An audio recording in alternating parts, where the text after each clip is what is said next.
가겠습니다. 자, 이제 공공기관 정보 공개에 관한 법률로 넘어가 보도록 할까요? 자, 여기서 보면은 여기에요. 이거예요. 여기서 법 이름 자체가 공공기관 정보 공개라고 했잖아요. 여기서 공공기관은 뭐냐 그랬더니 국가기관을 공공기관 안에 넣어버렸어요. 그냥. 그죠? 그러니까 따로 국가기관 별도로 하고 공공기관 앞에서 보면 공공기관 운영에 관한 법률은 공공기관이 그잖아요. 제3섹터 영역에 해당될 수 있는 그죠? 공기업 등등을 말했는데 여기는 그게 아니고 공공기관 굉장히 넓게 봐가지고 야 국가기관도 공공기관이야. 지방자치단체도 공공기관이고 말이야. 그리고 방금 전에 말한 공공기관 운영에 관한 법률에서 공공기관이라 한 것도 공공기관이지. 굉장히 넓어졌죠? 공공기관의 범주가. 그래서 여기가 이제 그 정보공개에 포함되냐 또 안 되냐가 시험에 또 많이 나왔어요. 그죠? 정보공개법에서 여기 공공기관도 들어가냐, 공공기관 운영하는 법률상에 공공기관이 들어가냐 안 들어가냐가 시험 문제 많이 나왔었다. 그래서 그거 좀 기억해 놓으셔야 되겠습니다. 여기 체크하세요. 이 공공기관 여기도 체크해 두시고, 그리고 그 다음에 이런 거는요 적극적으로 공개해야 된다는 점 때문에 한번 밑줄 한번 거본 거고요. 그 다음에 조례 제정이 여기 나왔잖아요. 밑줄 근거에 지금 조례를 정할 수 있다라고 돼 있었는데 그 조례를 정할 수 있다라고 하는 것이 사실은요 예전에 시험에서는 이런 것도 나왔는데 우리가 정보공개에 관해서는 법률보다 조례가 더 앞섰었어요. 그렇지 않나요? 예, 조례가 더 앞섰었습니다. 그래서 이게 조례가 청주에서 최초로 이제 조례가 먼저 만들어졌고, 그 다음에 이제, 요게 법률은 그로부터 한 4년쯤 더 지났죠. 4년쯤 더 이게 조례가 92년이고 법률이 96년이니까. 그래가지고 이 정보공개에 대한 조례가 이렇게 정해질 수 있다라고 돼 있지만 원래의 연역으로 놓고 봐도 조례가 먼저였다. 이렇게 이제 봐야 되고요. 그 다음에 또 이제 지나갑니다. 그리고 정보공개 청구권자와 공공기관의 의무 이렇게 했는데요. 여기 모든 국민 체크 하나 하세요. 모든 국민. 그렇게 하시고요. 그 다음에 외국인에 대해서는 대통령령으로 정하라고 되어 있잖아요. 이 외국인 체크하셔야 돼요. 외국인이 정보공개 청구할 수 있냐 아니냐가 또 시험에서 굉장히 많이 다뤄졌습니다. 외국인이 들어가냐 안 들어가냐가. 자, 그래서 여기 보시면 이제 시행령에서 자 이제 어떤 외국인이냐 여기까지 알아두시면 더 좋아요. 외국인 중에서도 누구냐? 국내 일정한 주소를 두고 거주하거나 학술 연구를 위해서 일시적으로 체류하는 사람. 이렇게 보시면 됩니다. 그리고 국내 사무소를 두고 있는 법인 또는 단체. 이렇게 또 들어가면 됩니다. 그래서 국내 일정한 주소를 두고 거주하는 사람 또는 학술 연구를 위해서 일시적으로 체류하는 사람. 네, 이게 다 되고 국내 사무소를 두고 있는 법인 또는 단체. 그러니까 1호는 개인적인 그 대상자들을 쭉 써준 거고 2호는 단체 이렇게 써준 겁니다 지금. 자, 그래서 개인의 종류는 두 가지로 나눠지는 거죠. 우리나라에 주소지를 두고 거주하는 사람이나 학술 연구 목적으로 우리나라에 들어와서 일시적으로 체류하는 사람까지 포함해주고 있습니다. 자, 그리고 정보는 아까 적극적으로 하라고 되어 있는데 사전적으로도 공개해야 될 대상들이 이렇게 정해져 있습니다. 그거 봐두셔야 되고, 그리고 그 다음에 지나가서 정보 공개 절차 뭐 이런 것들이 있는데 이게 이제요, 이 공개 안 하는 거 이것도 알아두면 좋아요. 공개 대상이 아닌 거. 상세하게 물어볼 땐 이런 것도 물어보거든요. 물어보는데 이 중에서 이제 시험에 나왔던 게 이게 있죠. 자, 보세요. 이게 뭐냐면 여기야. 해당 정보에 포함되어 있는 성명, 주민등록번호 등 개인정보보호법에서 규정하고 있는 것, 사생활의 비밀 자유를 침해할 우려가 있다고 인정되는 정보는 제외되거든요. 이건 제외돼요. 그러니까 이거 정보 공개가 안 돼요.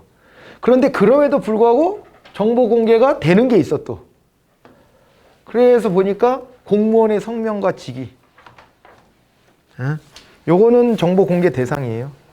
그러니까 이게 사적 정보냐? 아니라는 거죠. 성명이나 직위가 사적 정보가 아니라는 거예요. 그죠? 그렇게 봐두셔야 돼요. 성명이나 직위는. 그러니까 이게 공무원이 아닌 사람의 성명이나 그 사람의 직업이나 그런 거는 개인의 신상이에요. 그건 공개하면 안 되지. 근데 이거는 업무 처리했던 사람이 누구야? 담당자가 누구야? 이런 정보잖아요. 네, 거기까지는 공개해 줍니다. 그거를 알아두시고 가시면 되고요. 그리고 지나갈게요. 예. 청구 방법이 있는데요. 이게 원래 문서로 해야 되는데 말로도 돼요. 왜냐면은 문맹자가 있을 수 있기 때문에 말로도 가능하게 돼 있는데, 그러면은 해당 공무원이 그 조서를 대신 작성해 주는 거예요.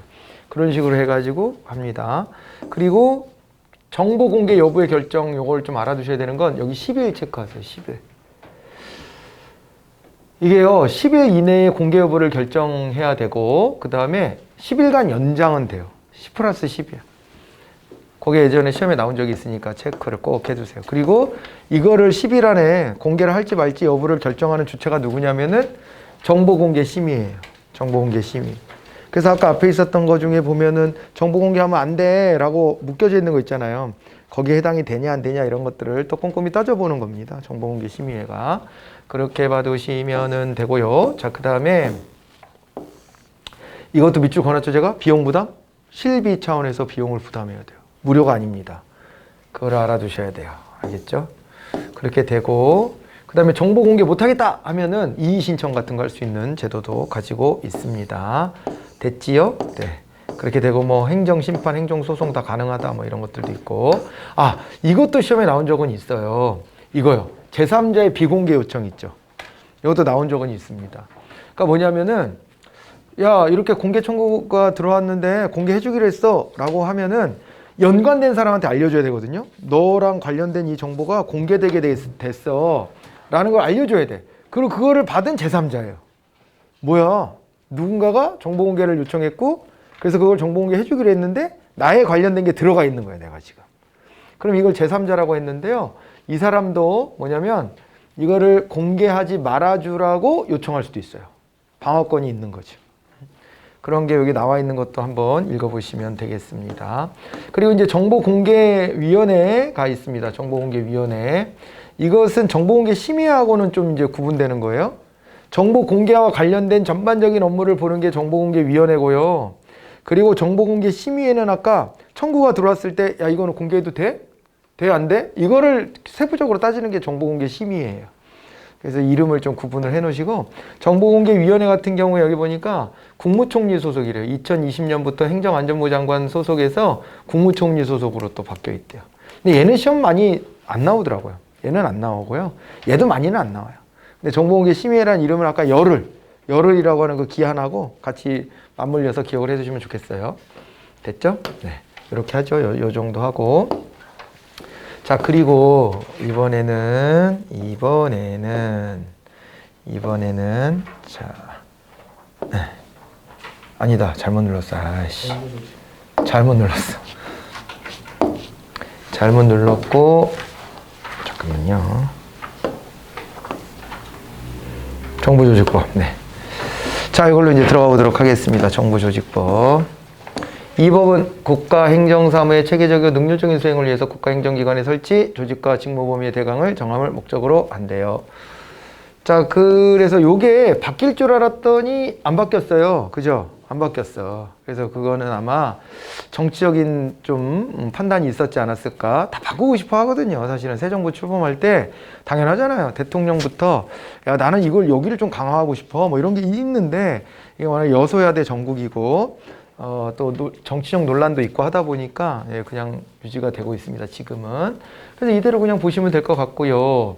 그 다음에 또 쭉 지나가는데요. 요게 보조기관이라는 표현에다가 좀 체크 좀 하세요. 여기. 보조기관. 보조기관을 다른 말로 뭐라 그러죠? 개선. 개선은 위에서부터 이렇게, 그죠? 자, 차관, 차장, 실장, 국장, 과장 이런 식으로 내려올 수 있다는 거예요. 우리가 이제 고위공무원단의 직위가 실장, 국장 아닙니까? 그렇잖아요. 네. 이렇게 이제 개선이 내려오고, 그 다음에 여기 보면은 이게요, 보좌기관이라는 말 여기다 체크하세요. 정책의 계획에 입안, 연구조사, 심사평가, 홍보 등을 통해서 그를 보좌하는 보좌기관을 대통령령으로 정하는 바에 따라 둘 수 있다. 이렇게 나왔습니다. 그래가지고 요거는 보좌기관에다가 여기는 망료 이렇게 하셔야 되죠. 예, 망료를 둘 수 있어요. 망료. 이런 걸 알고 들으면 되게 재밌어요. 대통령이 무슨 말할 때, 이 사람은 저를 보좌해서 뭐 이렇게 했던 사람입니다. 이렇게 소개하는 걸 내가 어디서 본 적이 있어. 그럴 때 저 잘 쓰나 안 쓰나 이렇게 막 보게 돼. 대통령이 보좌, 보조의 개념을 알고 있나. 잘 쓰더라고, 대체적으로 다. 공무원 생활을 오래 한 사람도 많고 그래서 그런지 잘 쓰더라고요. 근데 이게 보통 일반 국민은 잘 구분 안 하죠. 보조, 보좌. 같은 말인 줄 알잖아. 근데 우리는 철저히 구분해야 돼요. 시험에서 그래서 보조, 보좌를 가지고 헷갈리게 됩니다. 다음 중 개선에 대한 설명을 옳지 않은 것은 그래 놓고 뭘 누구를 보좌하여 이런 식으로 나오면 틀렸다고 해야 돼. 분명히 그 용어를 구분을 잘 하셔야 됩니다. 자, 그렇게 하시고 그 다음에 지나가요 쭉 지나가요. 특별지방행정기관이 나왔어요. 그죠? 예. 요거는 요 용어 자체를 좀 기억해야 되겠죠? 중앙행정기관의 소관사무 수행을 위해서 직접 지방행정기관을 두기도 한다. 이렇게 봐두시면 되고요. 그 다음에 부속기관을 둘 수도 있고 합의제행정기관으로서 위원회 말하는 거죠. 위원회를 둘 수도 있다. 그런 것들이 있고 권한을 위임 위탁할 수도 있다. 이렇게 봐두시면 되겠습니다. 그래서 요 위탁에 관련된 얘기도 있고 그 다음에 이제 뭐 이제 공무원의 정원에 관련된 얘기 이런 것들이 또 나와 있고 그러네요. 이거는 뭐 지나가도 될 것 같아요. 네, 지나가도 될 것 같고 지나갑시다. 대통령 이제 구체적인 얘기로 좀 넘어가 보는데 자, 이제 정부의 수반이죠. 행정부의 수반입니다. 그리고 여기다가 플러스 하나 더 하자면 국가 원수이기도 해요. 그건 헌법에는 그렇게 규정돼 있어요. 국가 원수이고 행정 수반이기도 하고 그런 게 나오는데 이거는 국가 지금 정부 조직법이니까 여기서 대통령의 지위는 행정부의 제일 위에 우두머리 이렇게 되는 겁니다. 그래갖고 대통령은 정부의 수반입니다. 법령에 따라 모든 중앙행정기관의 장을 지휘 감독하는 권한을 갖습니다. 자, 그렇게 되고 그 다음에 국무회의에 대해서도 물어볼 수는 있어요. 이 국무회의는요, 제일 위에 의장이 대통령이죠. 부의장이 총리고요. 국무위원은 각부 장관들이에요. 그렇게 지금은 구성을 하고 있습니다. 자, 그리고 우리나라 부총리 제도도 있죠. 참, 부총리 2명인데 어딘지는 알아요? 기재부, 교육부예요. 기재부, 교육부. 응? 우리나라 교육을 되게 중시하는 나라 진짜. 부총리를 교육부로. 그게 원래는 나눠져 있어요. 그러니까 뭐냐면 경제부총리하고 사회부총리예요. 그래서 경제 분야 부총리는 당연히 기재부 장관인데 사회 분야 부총리는 누구냐? 이걸 저기가 합니다. 그 교육부 장관이. 외국 같으면은 보통 건 복지부나 이런 데서 맡아야 될 것 같은데 그런데 그렇게 이제 또 교육에 대한 가치를 굉장히 중시하고 있는 그런 상황이에요. 네, 그렇고 뭐 그리고 세부적으로 보면 이런 사람들이 국무회의에 국무위원은 아니거든요. 국무조정실장은 장관급이긴 한데 국무총리 밑에서 뭘 하는 거예요?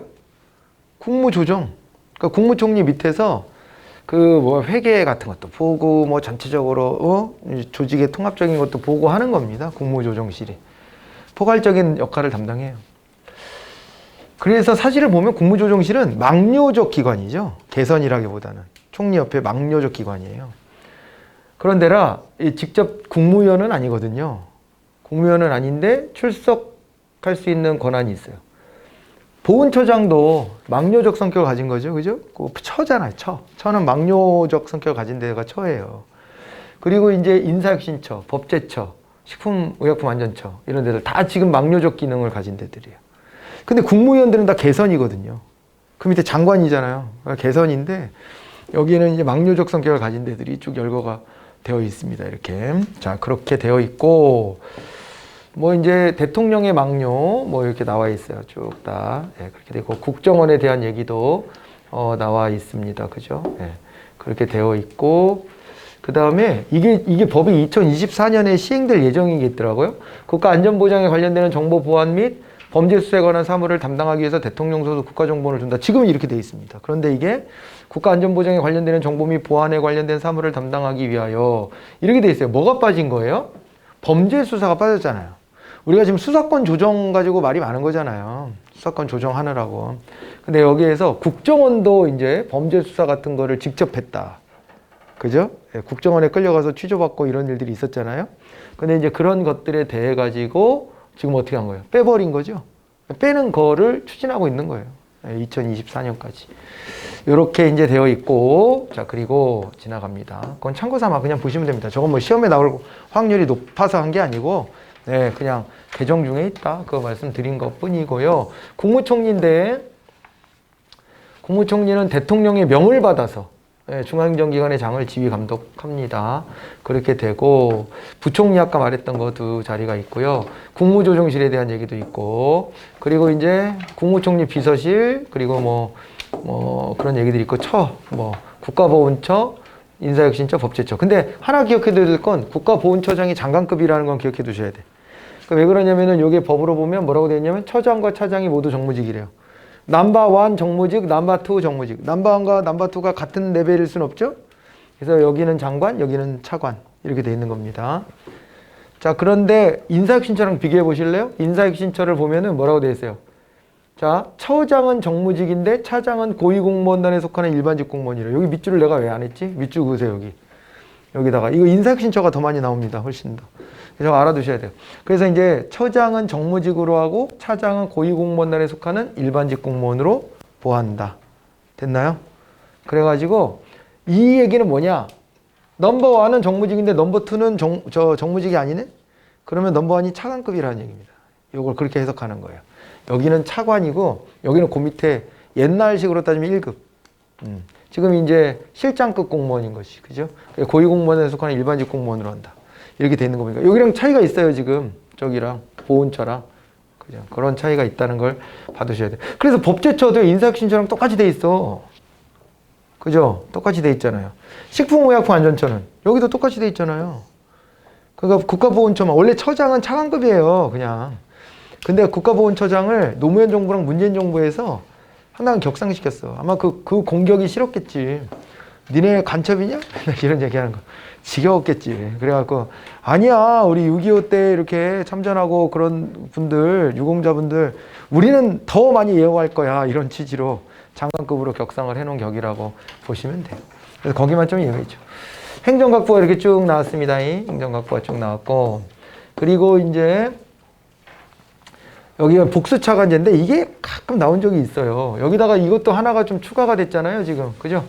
예, 이거 추가가 됐는데 그게 바로 이제 어디냐면은 산자부가 차관이 한 명 더 늘게끔 되었어요. 그러니까 원래는 장관 하나, 차관 하나인데 문재인 정부 와서 복수차관을 하는 부를 2개를 늘린 겁니다. 그러니까 그게 하나가 보건복지부, 그리고 또 하나가 막판에 산자부가 그 탄소 배출 이런 거 줄이고 대체 에너지 해야 되고 뭐 이런다 그래가지고 에너지 관련해가지고, 예, 그래서 차관을 한 명을 더 신설해서 2명 차관제가 됐더라고요. 그래서 이제 기재부, 과학기술정보통신부, 외교부, 문화체육부, 보건복지부, 국토교통부에다가 이제 거기다가 이제 그 산자부까지, 산업통상자원부까지 이렇게 해가지고 복수차관제가 됐어요. 그래서 차관은 한 명을 기준으로 했지만 2명인데도 꽤 많이 늘었습니다, 이제. 예, 그래갖고 1명 내지 2명 이렇게 생각하시면 됩니다. 그래서 그거 하나는 더 추가를 하셔야 될 것 같고요. 최근에 있었던 일들. 자, 그리고 이제 기재부에 대한 얘기가 나와서 뭘 하는지. 이런 정도는 쓱 한번 봐주세요, 그냥. 쓱 한번. 뭐, 이거 확실하게 나옵니다라고까지는 아니지만, 네, 이거 나온 적이 있다. 네, 그래서 무슨 일을 하는지 보면은, 무슨 부다 정도는 파악할 수 있을 만큼만 좀 해두세요. 그리고 그 밑에 청이 4개가 있어요. 조국관통. 4가지가 있습니다. 네, 그래가지고 청들 한번 쭉 보시고, 원래 청장은 그리고 차관급이에요. 청장 중에서 장관급인 게 또 하나가 있지. 유일하게 검찰청에, 거긴 또 이름도 그래서 검찰총장이라고 불러요. 검찰총장. 놀라운 사실. 검찰청의 우두머리를 총장이라 부르고 장관급으로 예우하잖아요. 다른 데랑 다르게. 그 밑에 차관급이요. 52명 있어요. 52명. 그러니까 차관급 검사장 이런 사람도 있잖아요. 52명이요. 어마어마하죠. 그러니까 어마어마하게 강력한 조직이에요. 강력한 권력을 가지고 있는 조직이고. 그렇습니다. 실제. 그렇게 짜져 있고, 아무튼 이제, 그래서 여기 청들이 나왔는데, 청장들은 다 차관급 뭐 이런 정도고요. 그리고 뭐 됐나? 예, 쭉 뭐 지나가면 될 것 같아요. 이게 됐어. 예전에 좀 헷갈리게 해서 나온 것들이 있어서 그래요. 각 부가 무슨 일을 하는지가 좀 헷갈리는 것들이 있었어요. 특히 행안부 같은 데는 우리랑 좀 연관성이 많으니까 쭉 한번 또 봐주세요. 지자체 관련된 거, 그리고 아까 전자정보 관련된 거 이런 거 여기서 한다 그랬잖아요. 헷갈리는 부분들이 그렇게 있어요. 그거 잘 하시면 됩니다. 지나가면 되고 쭉 지나가겠습니다. 이거 다 지나가야지 뭐. 이런 걸 다 하고 있을 지금 상황이 아니야. 끝! 됐네. 이건 문재인 정부 조직 개편해서 이 표도 넣어드렸으니까 한번 봐주시면 되고, 그죠? 이거는 우리 기본서에도 들어가 있는 거니까요. 자, 그리고 그 다음에 이제 지나가 볼까요? 이번에는 지능정보기본법 요걸 한번 좀 보겠습니다. 요거 뭐 간단히 몇 개만 딱 보고 지나가면 될 것 같아요. 여기서 지능정보가 뭐야? 이런 생각 하잖아요. 쉽게 말해서 AI. 그냥 정보가 아니라 AI 정보. 이렇게 이제 받으시면 되겠죠. 그래서 이제 여기 보면 전자적 방법으로 학습한다고 돼 있잖아요. AI, 학습, 추론, 판단. 이런 거. 그죠? AI. 흥미로운 거죠, AI? 그죠? 네. 저도 관심을 되게 많이 기울이고 있어요. AI를 결합해보고자 지금 막 기술자들 좀 만나고 있는데, 여러분들 학습 관리나 이런 거 있잖아요. AI 개념 좀 들어가면 좋을 것 같아서. 근데 이게 이제 가능은 하지. 돈이 많이 들어서 그렇지. 그죠? AI. 몇 개의 케이스를 학습하게 하면 되니까 그런 건데, 전자적 방법으로 아무튼 이런 것들이 미래에는요, 모든 영역에 관철이 될 거예요. 우리가 이제 공무원 학원이 아직까지 좀 19세기형이어가지고, 그래가지고 이제 이런 어떤 전자적 기술들이 들어올 여지가 별로 없고, 사람 대 사람으로 이렇게 만나서 관리를 하게 돼요. 그러면은 일단 정이 느껴지고 뭐 그런 건 좋을 수 있으나, 문제는요, 빈틈이 생겨요. 그래서 제가 이제 학원 이렇게 보면은 고민되는 게 이제 그런 게 있지. 그러니까 뭔가 문제를 크게 일으키거나 아니면은 뭔가 좀 번잡스럽거나 이러면은 더 상담의 기회도 많아지지만, 되게 조용히 자기 할 일 하는 사람 있죠. 그리고 상담의 기회가 별로 없어. 눈에 잘 안 띄잖아. 우선순위가 그렇게 갈리는 거예요. 그렇게 되다 보면, 그죠? 놓치는 부분들이 생길 수가 있단 말이에요. 그리고 여러분들도 계획 짜놓으면 계획이 어때요? 가다 보면 조금씩 나중에 흐트러지지. 관리 학원도 사람이 관리하면 그렇게 돼. 사람이 하다 보면 처음에 의지를 가지고 막 하다가 나중에 가서 다른 일이 막 생기고 그러면 어느 순간 뭔 놓쳐. 그래서 그런 것들이 이제 앞으로는 이런 세상으로 갈 수밖에 없어요. 모든 영역이 다. 저거에 이제 선후의 차이가 있는 거지. 교육이 조금 늦은 편인 것 같아요. 늦은 편인 것 같고, 학교도 많이 변한다고 해봤자 동영상 틀어주는 것 정도밖에는 아직은 활용을 잘 못하는 것 같은데, 그런데 이제 왜냐하면 교육이라는 게 면대면이 중요하니까 그렇기는 한데, 이 기능이 지금 뭐 어디서든 없을 수는 없죠. 그래서 정부가 이제 지능정보화 사회를 준비해야 돼, 이렇게 판단을 한 거죠. 그래갖고 이 개념을 이제 도입을 한 거예요. 예. 그래가지고 그 관련 개념들이 쭉 나오고, 여기서는 뭐 몇 가지 그렇게 크게 볼 건 없는데, 뭐 기본 원칙 같은 거에서 뭐 인간 존중 이런 것들도 자꾸 나오고요. 그 다음에 뭐 정부가 어떤 책무를 져야 되는지 이런 것도 나오고, 요 부분이잖아요. 6조. 정부는 지능정보사회 정책의 효율적 체계적 추진을 위해서 지능정보사회 종합계획을 3년 단위로 수립해야 된다. 이거 3년.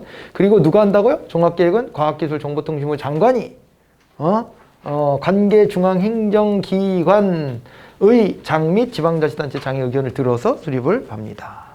이 부분을 하나 알아두시면 돼요. 예전에 여러 차례 나왔었는데 최근에는 잘 안 나왔었어요. 근데 그때는 이제 국가정보화 기본계획과 관련해서 나왔었지. 예. 5년 단위로 하는 거.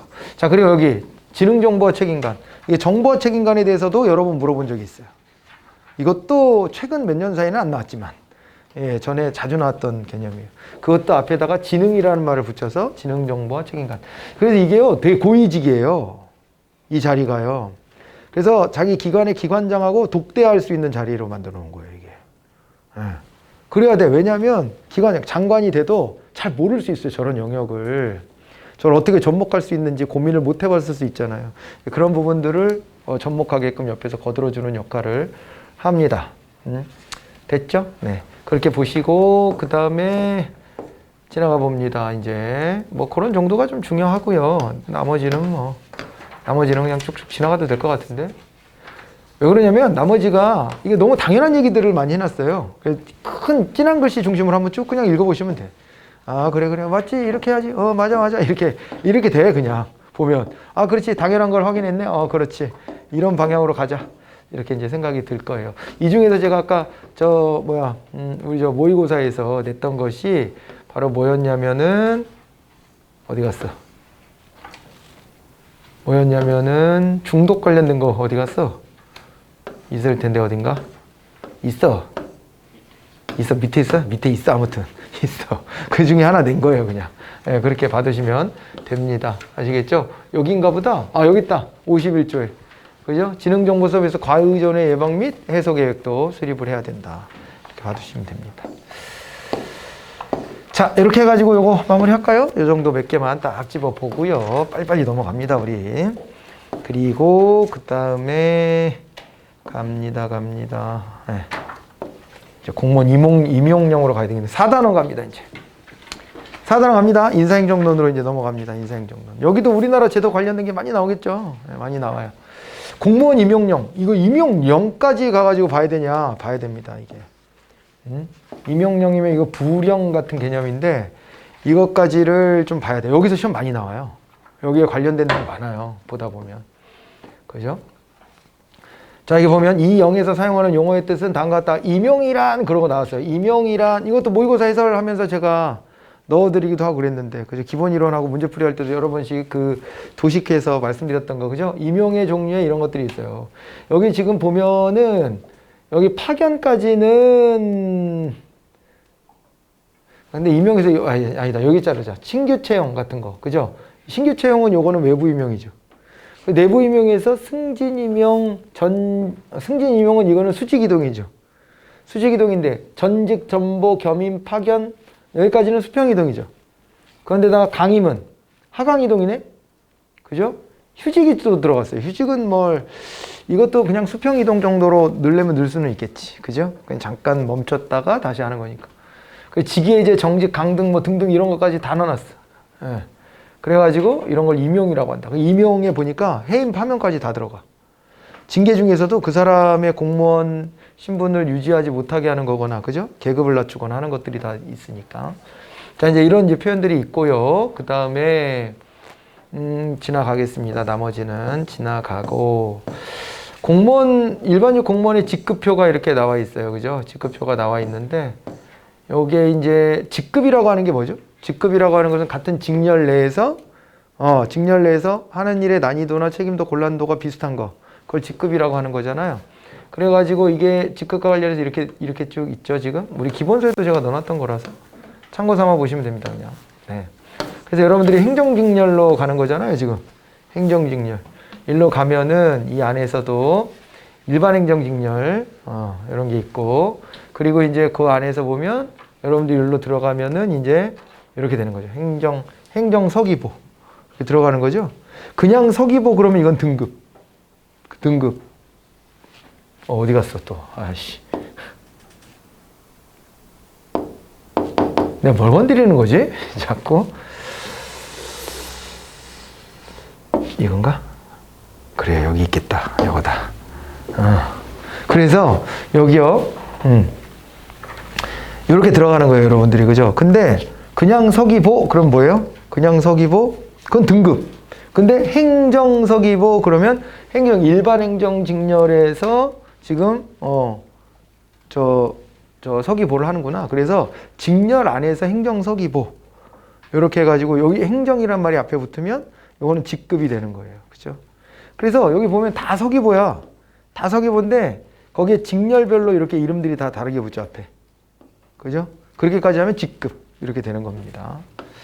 자, 그런 개념으로 쭉 보시면 되고, 그리고 맨 앞에 직군, 직렬, 직류 이렇게 나누는 거죠. 여기가 직류죠, 지금? 직류? 그러니까 맨 앞에 보면 이게 지금 큰데, 잠깐만 좀 줄여볼까?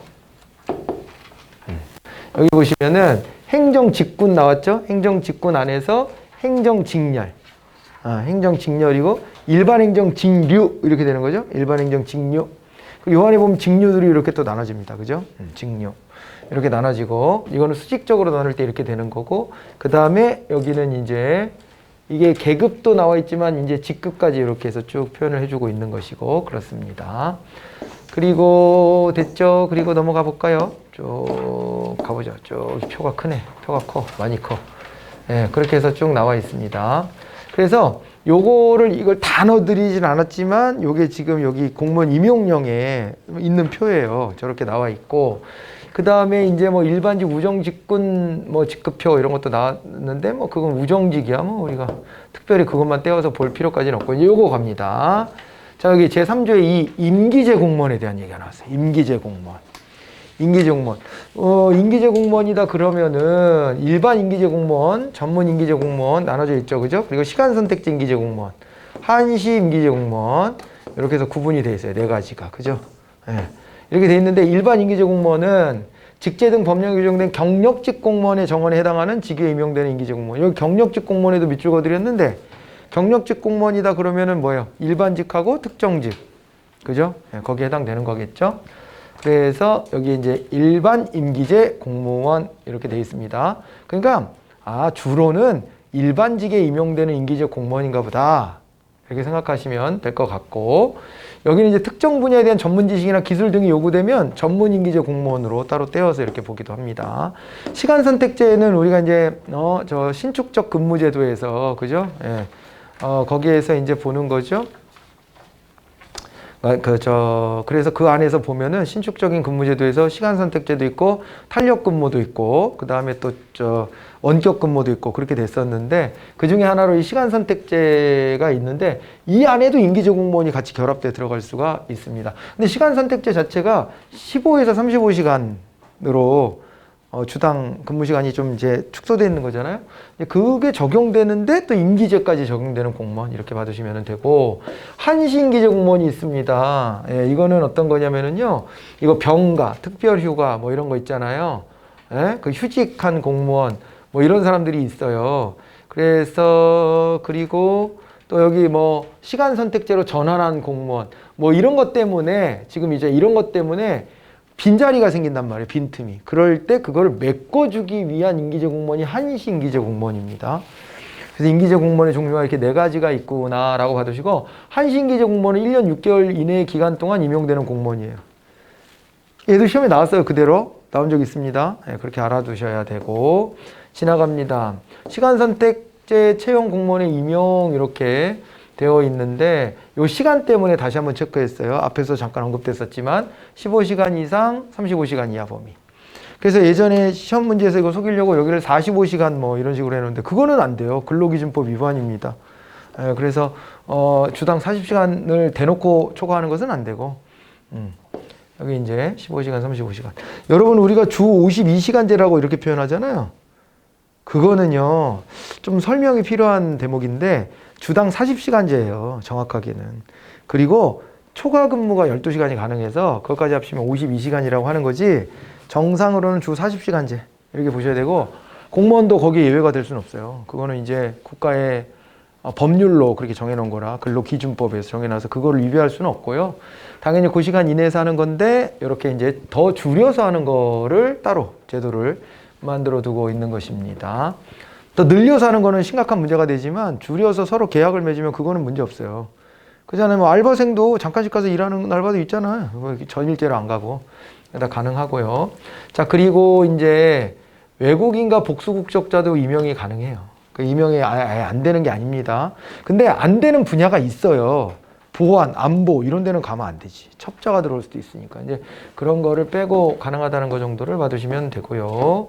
그 다음에 지나가겠습니다. 그리고 됐어 이런 건 됐어. 지나가. 뭐 공개 경쟁 시험에 대한 얘기도 나오고 역량 평가에 대한 얘기가 이렇게 나오잖아요. 그리고 이 교육 훈련도 있고, 교육 훈련 갔다 와도 그게 나한테 불이익하다라고 느끼는 경우가 많대요. 그러니까 이 기간 동안 내 업무만 밀려 있고 내 자리만 위태롭지 나한테 도움되는 게 뭐냐 자꾸 이런단 말이에요. 그래서 교육 훈련 잘 받고 오면 그거를 어떻게 한대요? 인사관리에 반영해 주겠다 이런 것들도 있고, 그 다음에 역량평가 실시에도 활용이 있어요. 그죠? 역량평가는 우리가 이제 대표적으로 봤던 게 어떤 거죠? 고위공무원단이란 말이에요. 그죠? 그런데 여기 보면은 상급 또는 4급에 해당되는 직위에서 뭐 과장급 직위 같은데 이렇게 그죠? 해가지고 이런 데도 활용할 수 있게끔 이게 권장하고 있는 것도 이렇게 나와 있습니다. 자, 그런 게 있고 그 다음에 쭉 갑니다. 역량평가에 대한 얘기 되게 길게 하고 있죠? 신규 채용에 대한 얘기가 이제 나옵니다. 그래서 여기서 공개 경쟁 채용이 있는데요. 공개 경쟁 채용. 여기서 보면은 이거 공개 경쟁 채용 시험에 이제 합격한 사람 있잖아요. 이 사람을 채용 후보자라고 하고, 채용 후보자는 시험 실시 기간에 장이 정하는 바에 따라 채용 후보자 등록을 하도록 되어 있습니다. 자, 그리고 등록을 하지 않으면 임용될 의사가 없는 것으로 본다. 이렇게 해서 여러분들이 합격을 하더라도 이거 뭐 원서 내고 여기다 등록하세요 하면은 해야 됩니다. 그거 해줘야 되고, 그러면 이걸 가지고 이제 명부를 작성을 하는데 직급별로 시험 성적 순에 따라서 시험 성적 순에 따라서 작성을 한대요. 그러니까 시험 성적 순이니까 이거 중요하네, 그죠? 그잖아요. 시험을 좀이라도 잘 보면 더 유리한 건 맞아요. 그러니까 내가 원하는 거에 일에 배치를 받으려면 시험 성적이 좋은 게 더 유리한 거는 맞죠, 그죠? 뭐 등등 이런 것들을 좀 적어두고, 그리고 이제 채용 후보자 명부의 유효 기간은 2년 이렇게 되어 있습니다, 그죠? 그래가지고 여기 지금 이제 합격하고 공개 경쟁 채용 시험에 합격한 사람의 채용 후보자 명부의 유효 기간이 2년이라서 2년 이내 임용하라는 얘기잖아요. 그잖아요. 이게 넘어가면은 합격된 게 유효 기간 끝나버리니까 이거 법정 분쟁에 휘말릴 수도 있고 그런 거예요. 그래가지고 우리 학원 1호 합격생 있잖아요. 1호 합격생 여기 막 걸어놓기도 하고 사진도 막 그랬었는데, 지금 여기 고양시 교육청에서 일하고 있습니다만은 임용이 1년도 넘게 있다 됐어. 교육행정직에 인원이 밀려가지고 배치를 못 받아가지고요 1년 넘게 있다가 갔어요. 이제 그래가지고 원래 그 교직 이수도 하고 그랬었더라고요. 그래서 어디 가서 기간제 교사하고 다니고 그랬다니까요. 네, 그래서 1년도 더 넘게 있다가 했는데, 맨 처음에 합격했을 때 지난해 합격한 사람이 아직 임용이 안 된 사람이 있다고 그랬었으니까, 그러니까 그렇게 좀 딜레이 되는 경우도 있더라고요. 근데 이제 이게 2년이 넘어가면 문제가 될 수 있습니다. 그래서 이제 유효기간 2년으로 되어 있는 것도 한번 확인해 볼 수 있고, 그 다음에 뭐 쭉 지나가 볼까요? 그리고 요거 임용유예 받을 수 있죠. 예, 나 군대 가요. 뭐 임용유예 받고 그렇습니다. 그죠? 학업을 계속해야 돼요. 이것도 임용유예 해주잖아요. 임용유예 받을 수 있는 거. 그리고 뭐 질병이 있거나 임신, 출산 뭐 이런 것들이 있으면 임용유예를 또 해줍니다. 그죠? 예. 자, 뭐 그런 것도, 그런 제도도 있으니까 필요하신 분들은 활용하시면 되고, 그 다음에 너무 자세한 거는 좀 지나가고요. 흥미는 있을 텐데 여러분들이 여기가 내가 공무원 붙으면 어떻게 되는 거지? 뭐 흥미는 있을 텐데 지나갑니다. 지나가고, 그 다음에 이제 경력 경쟁 채용에 대한 얘기가 나와요. 그죠? 예, 공개 경쟁 말고 경력 경쟁에 대한 얘기가 나와 있는데, 이거는 뭐 중요도가 좀 더 떨어지니까 내려오도록 하고, 그 다음에 또 이제 15에 대한 얘기도, 이거 자주는 안 나와요. 예, 근데 15가 뭔지는 알아야 되죠? 15가 있는데 15에 관련해서는 여기 보면은요, 요게 있어. 제 7항을 한번 보면은 임용권자 또는 임용제청권자는 15 임용기간 중에 있는 공무원이 다음 각호에 어느 하나에 해당돼서 정규 공무원을 임용하기 부적당하다고 인정되는 경우에는 해당 공무원을 면직시키거나 면직 제청할 수 있다, 이렇게 되어 있습니다. 그래서 요 신분과 관련된 게 좀 문제 나오잖아요. 정식 공무원은 아직 아니다. 아, 그러면서 저기 뭐예요? 뭐 예를 들어 무슨 문제가 생기면은 그때는 공무원이 행한 행위로 보게 되고요. 그런데 다만 이제 그 소청 심사는 또 내가 공무원인 것처럼 또 할 수도 있고, 뭐 좀 뒤섞여 있는 그런 이제 신분이라고 봐야 됩니다. 아직은. 네. 그렇게 되는 것이고요. 지나가겠습니다. 그리고 이제 15 공무원에 대한 훈련 뭐 이런 건데, 이거는 저 직장 내 훈련이죠. 직장 내 훈련이잖아요. 직장 내 훈련. 그죠? 네. 직장 바깥으로 가지 않고 이 안에서 실무를 보면서 이제 15를 합니다. 15를 하고, 15의 기간이 있지 않습니까? 15의 기간? 15의 기간이 있는데, 요게 이제 여러분들 같으면 6개월이에요. 그죠? 6개월인데, 요게 이제 기간이 좀 조정될 수 있다. 그런 얘기고, 그 다음에 이제 전직이 나왔습니다. 전직이면은 어떻게 되는 거죠? 이거는 전직은 내가 소속되어 있는 직렬을 바꿔가면서 가는 거죠. 네. 그게 이제 전직이다 이렇게 봐두셔야 됩니다. 그래서 뭐 이런 얘기들이 또 쭉 나왔고 이건 지나가겠습니다. 전직 시험, 전직은 원래 그 직렬을 바꾸는 거를 시험 보는 것이 원칙이에요. 그런데 시험이 면제될 수 있어요. 행정학이 그지같이 시험 문제 나오면 이렇게 하기도 합니다. 전직을 할 때는 시험을 거쳐야 한다. 이렇게 놓고 틀렸다는 거야. 왜요? 그러면은 시험 봐는 게 원칙이긴 맞거든요. 그런데도 불구하고 예외가 있잖아. 이래요 갑자기. 예외가 있잖아. 전직 시험 면제시켜주기도 해. 그래서 꼭 시험을 거쳐야 된다. 이건 틀린 거야. 이런 식으로 말장난할 때도 있어요. 그래서 그럴 때 그런 거에 안 넘어가려면 4번까지 끝까지 읽으셔야 돼. 1, 2, 3, 4. 하나만 읽고 훅 답 찾고 이렇게 하지 마시고 1, 2, 3, 4 읽고 더 답이 되는 걸 꼭 확인하셔야 됩니다. 그죠? 아무튼 이렇고요. 그 다음에 또 이제 승진 임용에 대한 얘기가 나와 있는데 승진 소요 최저 연수 같은 것도 있습니다. 이렇게. 근데 이런 거는 시험 나오는 거 못 봤고 또 승진 임용의 제한도 있는데 이것 같은 경우는 요거는 이제 나온 적은 있어요. 요거. 승급이 제한되는 거죠, 이거. 그죠? 승급이 제한되는 거. 네, 이렇게 됩니다. 그리고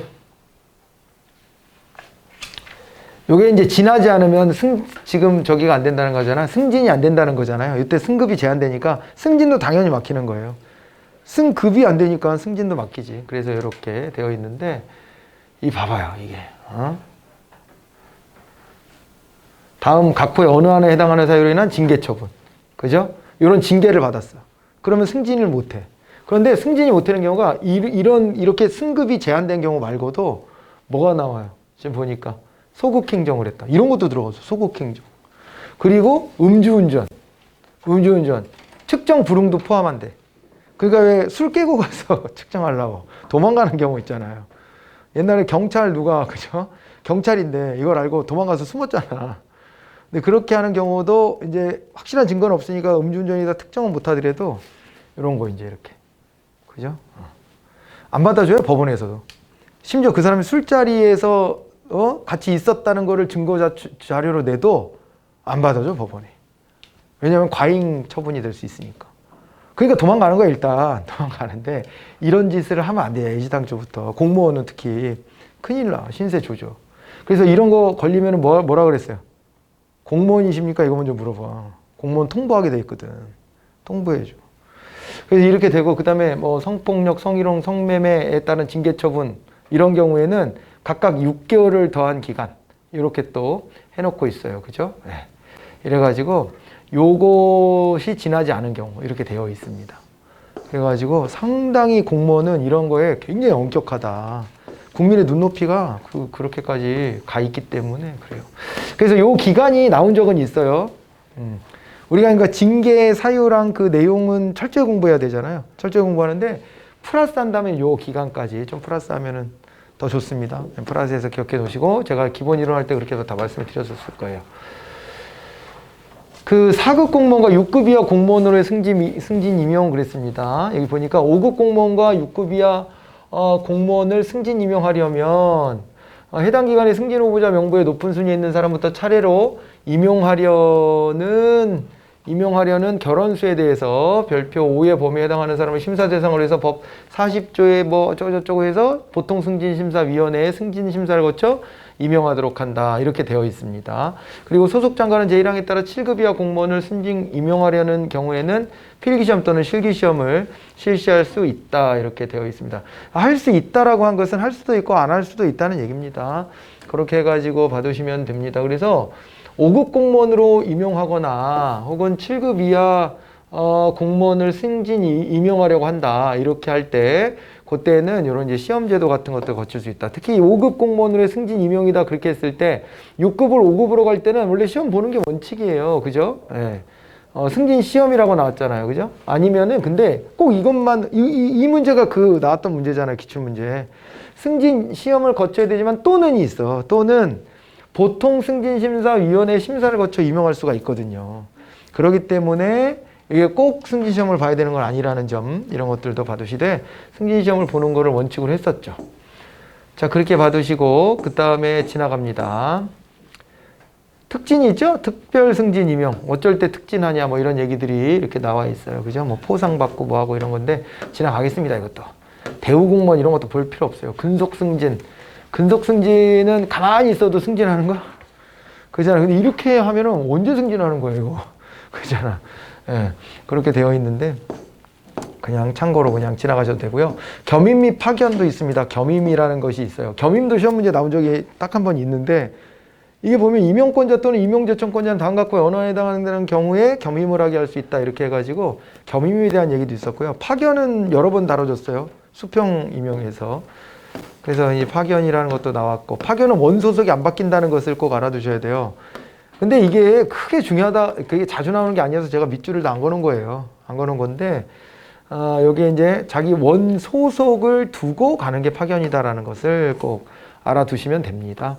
그렇게 되고 지나갑니다. 보직관리의 기준 뭐 이런 것도 나왔고, 그리고 그 다음에 쭉 갑니다. 쭉 가서 이거 됐어. 이것도 필수 보직기간 뭐 이런 것도 이제 나와 있고, 그리고 소속 장관이 다른 기관으로 이제 전보한다 뭐 이런 얘기도 있고, 그죠? 이런 것들도 크게 볼 건 없는 것 같고, 임기제 공무원의 예외적 전보 이런 것도 있는데 이런 것도 됐어. 우리가 봐야 될 정도 수준은 아니에요. 그죠?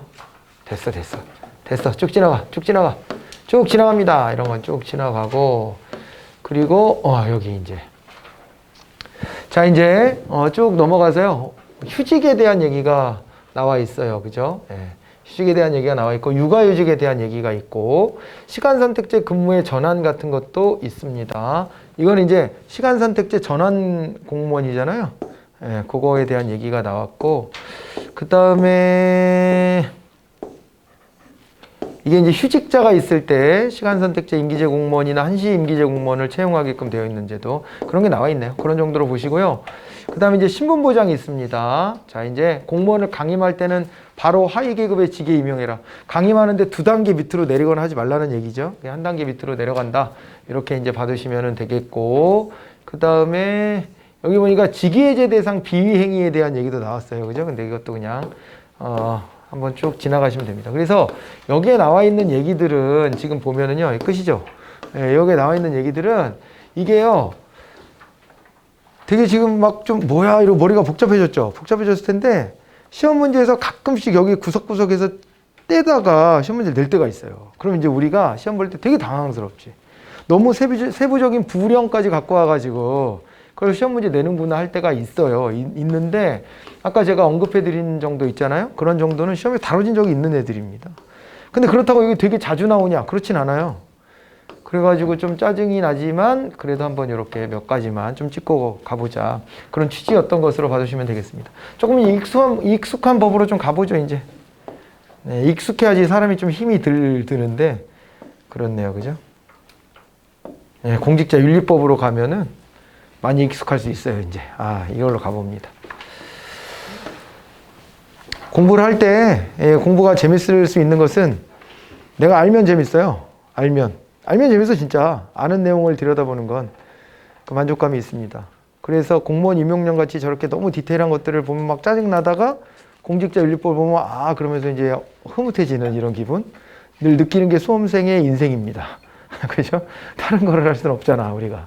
그러니까 자, 다시 일로 이제 넘어가 볼게요. 공직자윤리법입니다. 여기는 5가지 기억해 두셔야 되는 거죠. 그죠? 5가지입니다. 5가지 뭐죠? 해볼까, 우리 5가지? 뭐요? 일단 여기 나왔네. 이해충돌 방지. 그리고 또 재산 등록 및 공개 의무. 또 그죠? 주식 백지 신탁. 또 이런 틀을 잡는 게 중요해요. 이거 끝나면 틀 잡는 공부할 거예요. 다시 기억을 환기시켜 주려고. 자, 봐봐요. 뭐요? 뭐라고? 선물신고. 그렇지. 선물신고. 그리고 또 시험에 되게 많이 나오는 애인데? 취업제한. 이렇게 먼저 외우는 거예요. 외울 때는. 큰 제목부터 외우는 겁니다. 세부적인 거는 그러면 자동으로 따라 붙기도 해요. 5가지입니다. 다시 한번요. 5가지. 공직자윤리법에서 규정하고 있는 거. 이거 시험에 이렇게도 나와. 다음 중 공직자윤리법에서 규정하고 있는 내용이 아닌 것은. 이렇게 나오고 국가공무원법에 있는 그 13대 의무 이런 거 막 섞어 놓잖아요. 딱 구분해 놓으셔야 돼. 이 5가지 딱 외워 놓는 거예요. 이해충돌 방지, 그 다음에 재산의 등록 및 공개의 의무, 주식의 백지 신탁, 선물 신고의 의무, 그리고 또 하나가 취업 제한. 이렇게 5가지 보시면 돼요. 그죠? 취업 제한. 여러분 봤잖아요. 이번에 장관 뭐 총리 인사청문회 할 때도 전관 예우 장난 아니죠? 장난 아니야. 이렇게 해놨는데도 전관 예우 다 받아. 자기가 다시 공직으로 돌아올지 몰랐을 수도 있고 옛날에 좀 느슨할 때 한 경우도 있고 그렇기는 한데 아무튼 그죠? 예. 고위공직까지 지내면은 국민 정서는 어때요? 그걸로 만족해라. 연금으로 평생 살 수 있잖아. 이렇게 하는 건데 이제 사람 마음이 그런가 이게 그렇잖아요. 그러다 보니까 어디서 예우해 주는 것도 기분 좋을 거고 그리고 또 그런 데는 돈을 많이 줘. 근데 돈을 많이 주는 애들은 많이 주는 이유가 있는 거예요. 그럼 거기 영향력을 행사해 달라는 얘기밖에 더 뭐가 있어요. 그걸 이렇게 둘러대더라고요. 그 사람의 오랜 노하우 전문성을 활용하기 위해서 그 정도 돈을 준다. 정말 그래? 그런데 왜 자기네 직원들은 보통 기업들이 임금 피크제하지? 왜? 왜 그래? 왜? 나이 들면 이렇게 꺾지 않나? 임금도? 왜 근데 고위 관료를 지낸 사람은 이렇게 오랜 경험이 있으니까 돈을 많이 줘야 되겠다는 생각을 자발적으로 했을까? 이거 좀 의심스러운 부분이 많죠. 그죠? 후배들한테 전화 걸어줘라 이런 목적이 좀 더 있지 않을까라고 국민들은 의심합니다. 그래서 이제 그 취업 제한까지. 그 취업 제한이 그래서 시험 많이 나와요. 왜? 이 5가지가 있다라고 보시면 되고요. 이해충돌 방지법이 생겼다 그랬죠? 이게 6월인가 7월부터 발효됩니다. 이번에 발효가 돼요. 법이 만들어졌잖아요. 따로 발효가 돼요. 그래서 공직자가 되면 공직자의 가족도 품행을 단정히 해야 합니다. 어디 가서 사적인 돈벌이 같은 거 이런 거에 막 껄떡거리고 다니면 안 돼. 그러니까 확인하고 해야 돼. 뭐든 이거 돼요? 안 돼요? 확인하면 책임이 나한테 오는 게 아니라 그랬잖아요. 확인하는 것을 반드시 하셔야 돼요. 귀찮아진 거지. 이제 아무튼 이해충돌 방지는요. 여기서는 선언만 하고 있어요. 야, 너 사사로운 이익을 추구하지 마. 이렇게 선언만 하고 있고. 그래서 여기서는 시험 많이 나오지는 않았어요. 5가지 1가지 정도로 소개만 됐지. 그거는 뭐 구체적인 내용이 없잖아요. 그런데 이런 거는 구체적이에요. 재산 등록 및 공개. 이런 건 되게 구체적입니다. 여기 4급 체크 반드시 하셔야 됩니다. 4급 체크 반드시 하셔야 되고. 됐죠? 예. 여기에다가 여기 보니까 4급 이상 일반직 국가공무원뿐만 아니라 지방공무원도 들어가요. 4급 이상의 지방공무원 다 똑같이 포함이 됩니다. 그리고 이에 상당하는 별정직 공무원도 들어온다라고 되어 있습니다. 재산 등록 의무자가 이렇게 되어 있고 그리고 좀 상세히 보면 이런 것도 있어요. 외무공무원 들어와 있죠. 그죠? 외무공무원이나 국정원 직원, 대통령 경호처 경호공무원 이런 사람들 여기는 이제 특정직 중에서 해당되는 사람들 여기다 지금 해놓은 거고요. 특정직 공무원 중에서 또 보면은요 밑에 보면은 이 다 특정직 공무원들을 이렇게 분해해놨어요. 분해해놨는데 법관, 검사 다 등록 의무자가 되고요. 헌법재판소, 헌법연구관도 당연히 등록 연구자고요. 대상자고요. 그 다음에 대령 이상의 장교가 여기에 들어갑니다. 대령 이상의 장교. 대령이면은 별 달기 직전인 사람이에요. 여기서부터는 이제 등록 의무자가 됩니다. 근데 대령이 군대도 이 검찰처럼 이 직급이 높아 상대적으로. 그래가지고요. 대령이 40대 후반이면 대령이야. 중후반? 빠른 사람은? 그렇게 되거든요. 그 대령이. 그러니까 공무원으로 치면 40대 일찍 내가 공무원이 됐다 쳐도 40대 중후반 되면은 4급 이상 달기가 만만치가 않지. 그죠? 그렇게 되거든요. 그래서 아무튼 고급이구나 이렇게 그냥 느낌을 가지세요. 요 밑에 있는 애들은 시험에 많이는 안 나와요. 근데 가끔 나오면 이제 우리가 헤매게 돼 있어.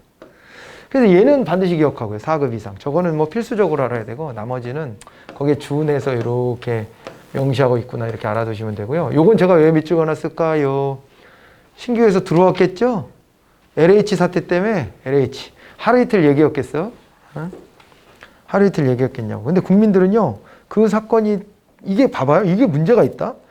문재인 정부에서 저 사실이 드러나자 문재인 정부가 강력하게 이런 법 개정도 막 했어. 그죠? 그런데 국민들은요, 문재인 정부를 비난합니다, 이제. 근데 이게 사실은 어제 오늘 일이겠어? 이제 와서 이거를 손 보는 거잖아요. 그럼 손 보니까 늦었지만 잘했어 이렇게 해줘야 되는데 그게 아니라 어떻게 해요? 니네 정부에서 터진 일이잖아 이렇게 해버린다고. 그래서 지지율이 쑥 떨어져요. 그 얘기는 뭘 의미하는 거예요? 그러면 이런 문제를 찾아내서 건드리게 인센티브가 작동해요? 아니에요? 아니에요. 저런 문제가 원래 관행적으로 있었던 건데 그 문제를 건드리면 오히려 잘했다고 박수 쳐주는 게 아니라 물론 건드린 건 아니고 이번에도 터진 거지. 터진 건데 어쨌건 터져서 그걸 도려내면 잘했다 하는 게 아니라 니네 뭐 하고 있었냐? 이런 식으로 이제 하기 때문에 그러면은 자꾸 이제 요 안에서도 어떻게 되고 자꾸 숨기게 되겠죠. 알아도. 문제가 알아도 숨기는 거야. 군에서 성범죄가 일어나면 왜 자꾸 감추죠? 인센티브 설계 잘못돼서 그래요. 그런 문제가 생기면 무조건 승진을 못해. 그 위에, 위에 상관들이. 그러니까 자기가 정보를 알면 덮는 거야. 열심히 덮어. 근데 그거를 찾아가지고, 그죠? 이거를 일벌백계 하고 못하게 하고 이렇게 한 사람을 승진시켜줘야 되는데. 생각해 볼 거리가 되죠, 이게. 그죠? 그러니까 인센티브 설계를 잘해야 되는데, 국민들이 평가할 때도 좀 잘해야 되는데, 아무튼 그런 일이었죠. 이게 굉장히 시끄러웠죠. 그래가지고 LH 사태 때 이게 부동산 관련 업무 정보를 취급하는 사람, LH를 포함해서 이런 데는 땅 이제 못 산다고 봐야 돼. 땅 사면 큰일 나. 그죠? 어디 저기 맹지 같은 거나 사야지. 접근 도로 없고 막 이런 거 있잖아. 땅 사기 힘들어요, 이제 진짜. 예. 철저히 허락받고 땅 사고 그래야 됩니다. 자, 그리고 이제 등록 의무자에 관련해 가지고요. 여기 봐봐요. 예, 토지주택공사 바로 들어왔죠.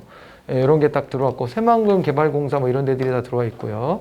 뭐 그렇습니다. 세부적인 얘기로는. 그리고 요게 이제 우리 시험에서 달아줄 수 있기 때문에 잘 알아두셔야 되는 게 감사원 소속 공무원 중 5급 이하 7급 이상의 일반직 공무원. 이렇게 돼 있는데요. 여기는 7급 이상이면 다 등록 의무자야. 그게 어디냐? 그것만 익혀놓는 거예요. 7급 이상. 원래는 4급 이상인데 7급 이상이 대상이 되는 경우가 있더라. 그래서 그게 어디냐면은 감사원, 국민권익위원회, 그죠? 그 다음에 여기 보니까는 경찰 공무원, 그죠? 경찰 공무원들은 여기 경정, 경감, 경위, 경사. 경사가 뭐지? 경사? 경사 알아요? 이거 바풀떼기라 그러나?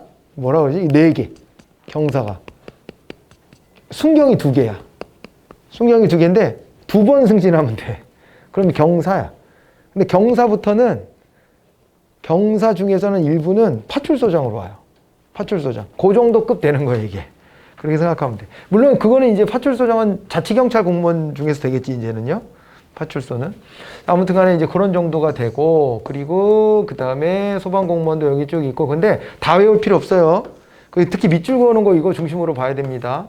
여기 감사원, 국민권익위원회 빨리 넘어가 볼게요. 국세청, 그리고 뭐 법무부, 뭐 이런 데, 고위공직자 범죄수사처, 이런 데들. 공정거래위원회, 식품의약품안전처, 이런 데 있잖아요. 이런 데는 7급 이상으로 돼 있는 거예요.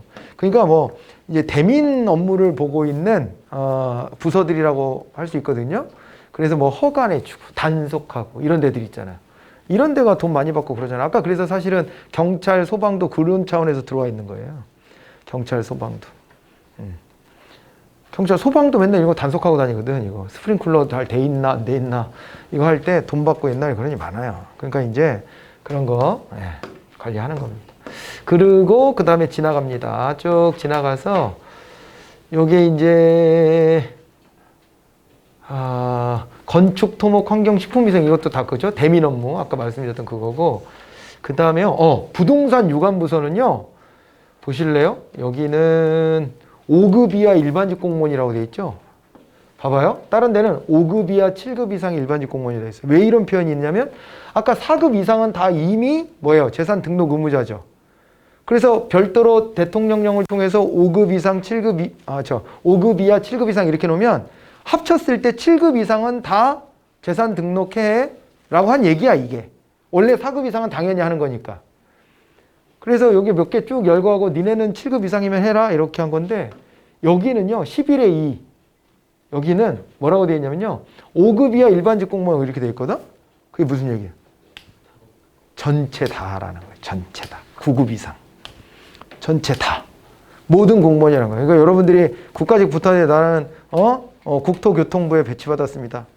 배치되면서부터 이제 재산 등록하고 이러기 시작해야 되는 거예요. 이제 임용되자마자 재산 등록해야 돼. 뭔 말인지 알겠죠 이거? 네, 그렇게 가는 거예요. 자, 그렇게 되고 그 다음에 쭉 더 지나갈까요? 네.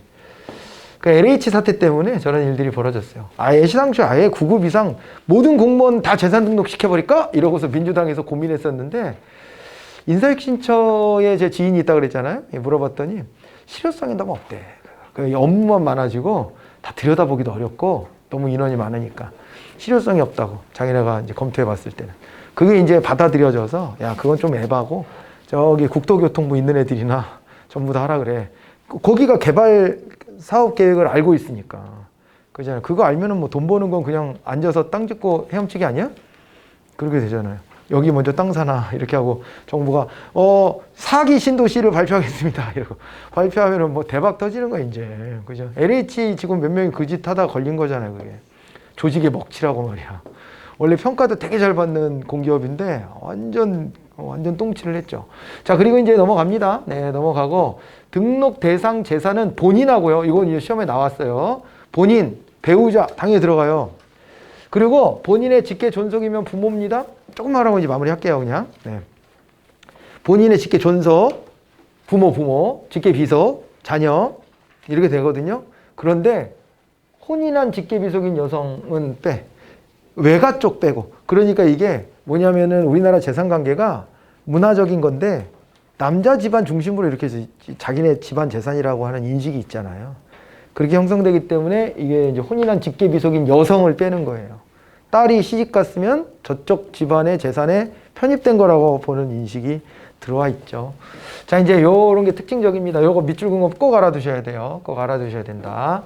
이렇게 말씀드렸습니다. 자, 그리고 지나갑니다. 공직자윤리위원회를 또 설치하게 되어 있어요. 국회 차원으로, 대법원 차원으로, 헌법재판소 차원으로, 중앙선거관리위원회 차원으로, 또 그 다음에 정부와 지방자치단체 및 특별시, 광역시, 특별자치도, 특별자치도 교육청에 각각 공직자윤리위원회를 두도록 한다 이렇게 되어 있습니다. 그러니까 각급 단위별로 공직자윤리위원회가 설치가 되어 있는 거예요. 우리나라 중앙정부에는 어디에 있을까요? 중앙정부에는 인사혁신처에 있겠죠. 인사혁신처 관할합니다.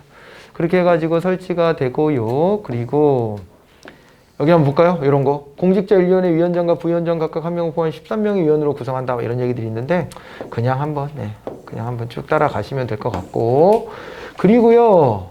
등록재산의 공개가 있습니다. 공개는 여기 1급 반드시 체크하셔야 되겠죠. 이제 1급 이상은 아예 공개를 합니다. 대중들한테 알려버려. 와, 이거 완전히, 그죠? 내 재무적인 상황이 다 벌거벗겨지는 거예요, 이게. 싹. 그렇게 되는 겁니다. 이런 거 싫으면은, 이거 공직자 하기 힘들어. 그죠? 그리고 여기 보니까 대통령, 국무총리, 국무위원, 국회의원, 국가정보원 원장, 차장 등 국가의 정무직 공무원 다 들어갔죠? 지방자치단체 정무직 공무원 다 들어갔죠? 예. 다 포함해서 이렇다라고 하는 것을 알아두셔야 되겠습니다. 아까 그리고 군인으로는 중장, 이건 별이 3개. 중장의 별이 3개, 별이 3개.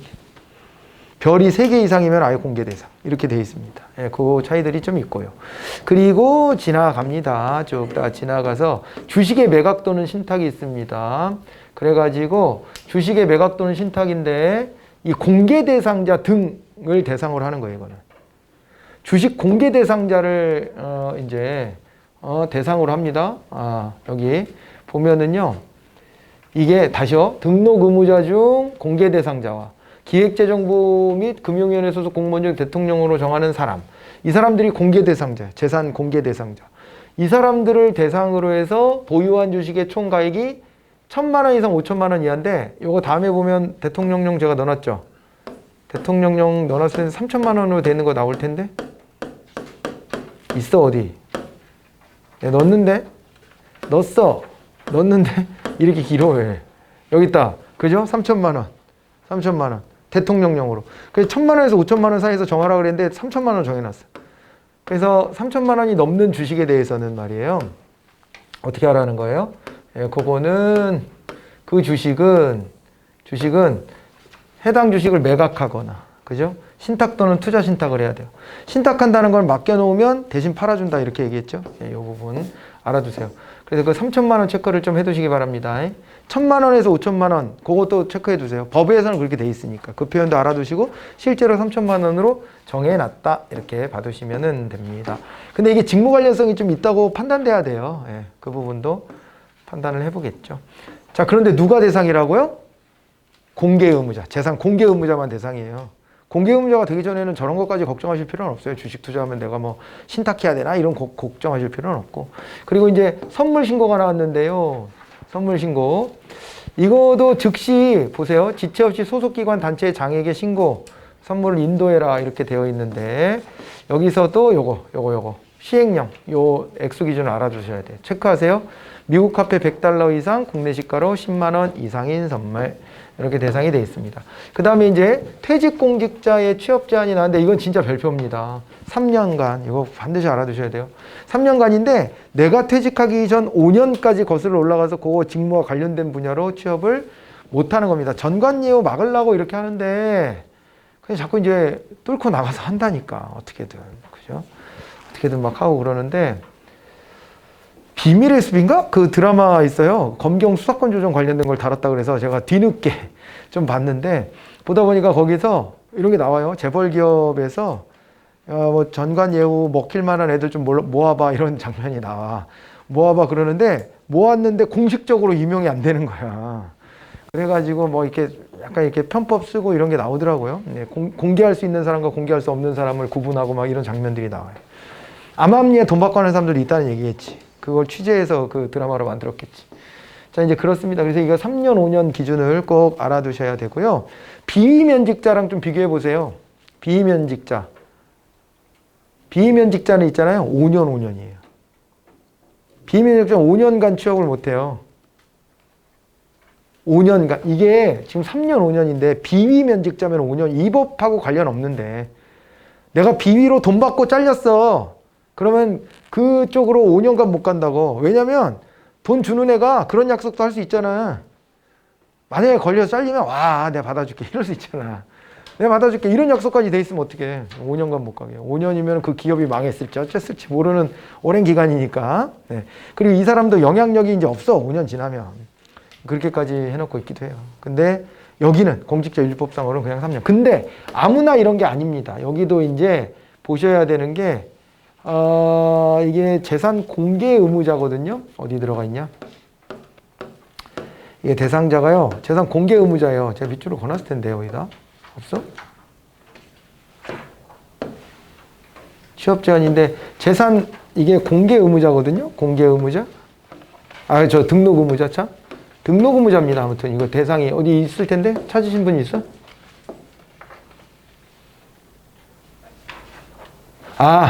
이게 그거야. 여기. 이건데, 여기다 써놓으세요.